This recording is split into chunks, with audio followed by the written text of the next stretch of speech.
მეგობრებო, ესეთი გაშლა უნდა გაიგეთ ხა საერთო რა დგას თქვენ კარებთან.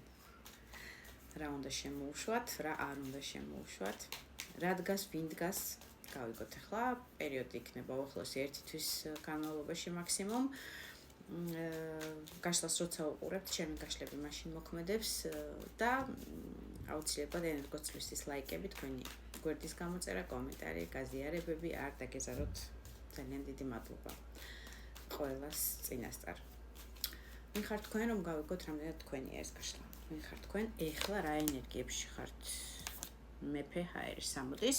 ჰაერის მეფე შეიძლება წარმოადგენთ ორგანოების თანამშრომელს. გაშლა არის ორივე სქესისთვის, ჩემი გაშლები ყველა თითქმის 99% არის ორივე სქესისთვის.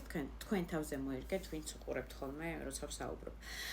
შეიძლება წარმოადგენდეთ ორგანოების თანამშრომელი ბრძანდებით, შეიძლება ადვოკატი, არ ვიცი, მოსამართლე, სამართალდამცავი, ნებისმიერი ორგანოს თანამშრომელი,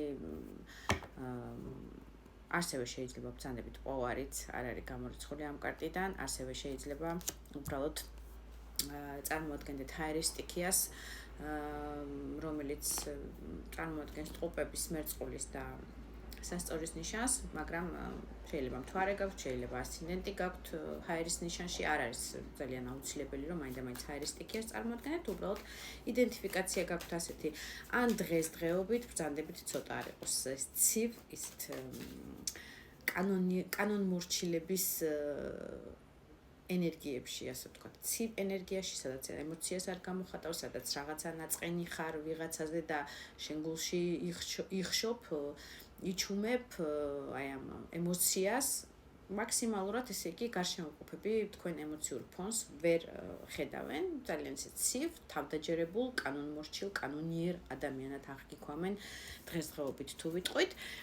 ასევე შეიძლება ბრძანდებით ქვრივი ან პირველ ქორწინებას გაშორებული, გაცილებული ადამიანი ამ კარტით ხშირად, კიდევ ბრძანდებით თქვენ. რაღაცა თქვენი პოზიციის დაცვის პროცესში ხართ, ახლა ცხრიან ჟეზლი ეს არის პოზიციურად შენი თავის დაცვა, სადაც ერთხელ უკვე მოგხვდა, ასე ვთქვათ, თავში აი ამ ალალობით და გულწრფელობით ვიღაცისგან, ეს იქნება თქვენი პარტნიორი ცხოვრებისეული, რაღაცა დაგიშავათ, გიღალატათ, მოგატყუათ, არ გაგაფრთხილათ, რაღაცა ისე არ მოიქცა, როგორც საჭირო იყო, ასევე შეიძლება იყოს სამუშაო თემატიკაში, სამეგობრო თემატიკაში, სანათესაოში ვიღაცას, მაგალითისთვის ასე მომდის, ცოტა არ იყოს ინფორმაცია, რომ ვიღაცას ხელი გაუწყვეთ, ფული ასესხეთ, მაშინ როცა ძალიან ჭირდებოდა თქვენთვის მოიკელით